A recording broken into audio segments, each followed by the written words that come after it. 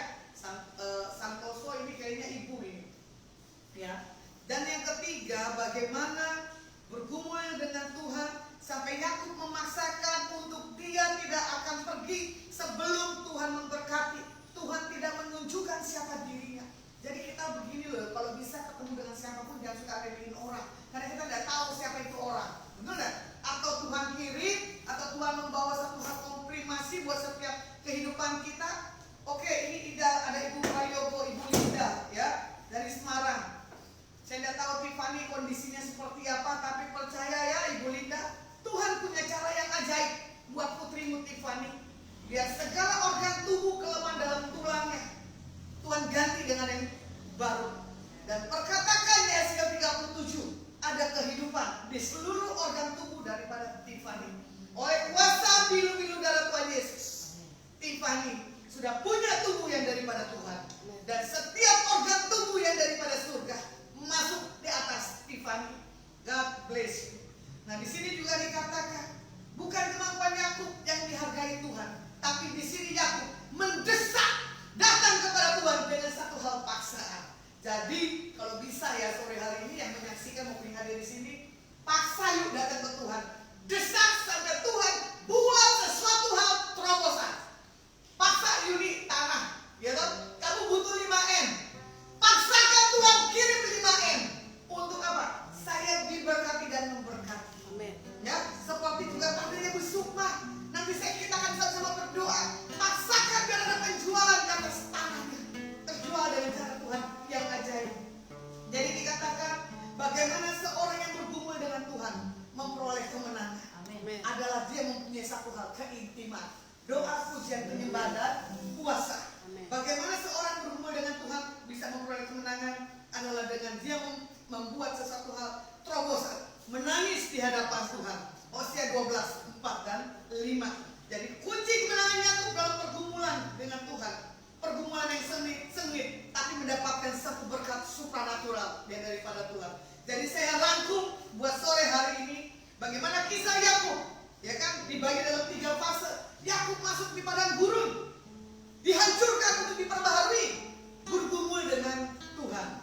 Jadi kita akan melihat perbedaan antara peristiwa sebelum Yakub, ya kan, mengalami manusia yang biasa dengan mengalami yang sudah mengalami proses dihancurkan dan dirembukan. Nah, di sini baru kita lihat perubahan saat kita sudah datang ke Tuhan. Kita punya tubuh yang sempurna. Kita punya tubuh yang tidak mengandalkan segala hal dengan pola pikir yang bukan daripada Tuhan. Jadi kita percaya rancangan Tuhan dalam setiap kehidupan kita buat tahun ini adalah ya dan amin. Jadi kita tahu 1 Yohanes 4:19, kita mengasihi Tuhan karena Tuhan lebih dulu mengasihi kita. Biar menjadi rema buat setiap firman sore hari ini, 1 Yohanes 4:19. Dan di sini kita belajar bagaimana Yesus mengutus ke-12 muridnya untuk membawa satu hal perubahan, untuk membawa satu hal penguatan, ya. Jadi percaya segala hal yang terbaik kita akan dapatkan. Oke, kita akan tutup. Kita angkat pujian kuasamu yang lebih besar. Kuasamu terlebih besar, Tuhanku terlebih besar, tak pernah terlambat janji-Mu ya Tuhan, menolong hidupku.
baik apa adanya.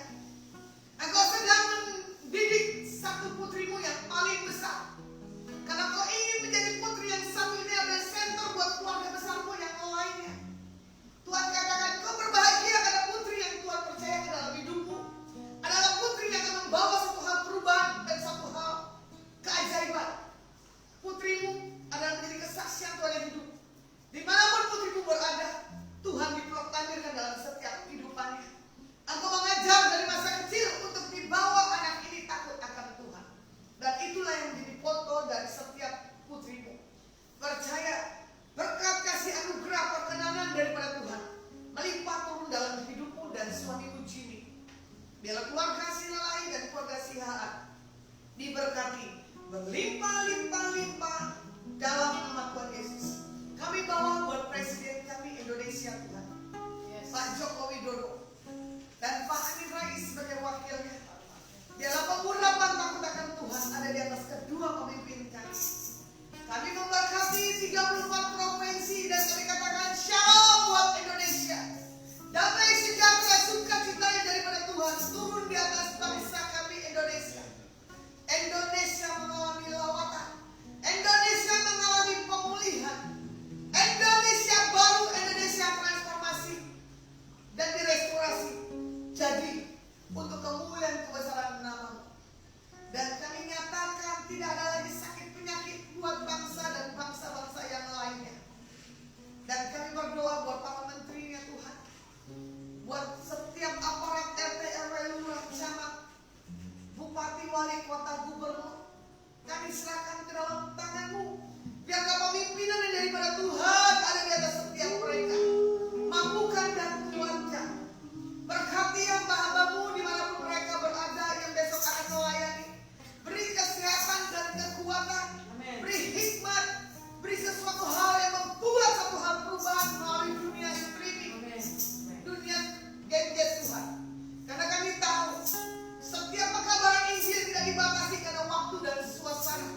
Tapi berita kabar penginjilan harus tetap tersiar dan tersebar dimanapun kami berada.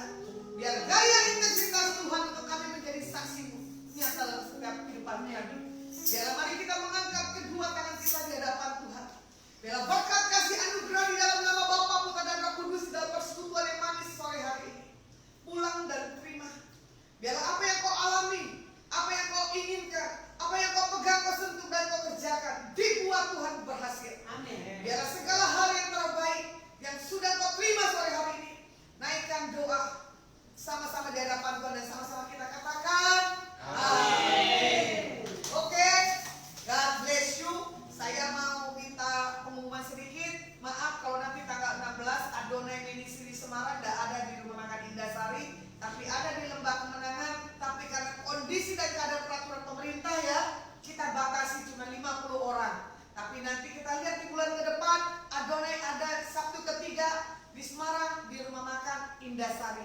Biarlah setiap yang terbaik, kuasa, berkat, anugerah Tuhan turun dalam setiap kehidupan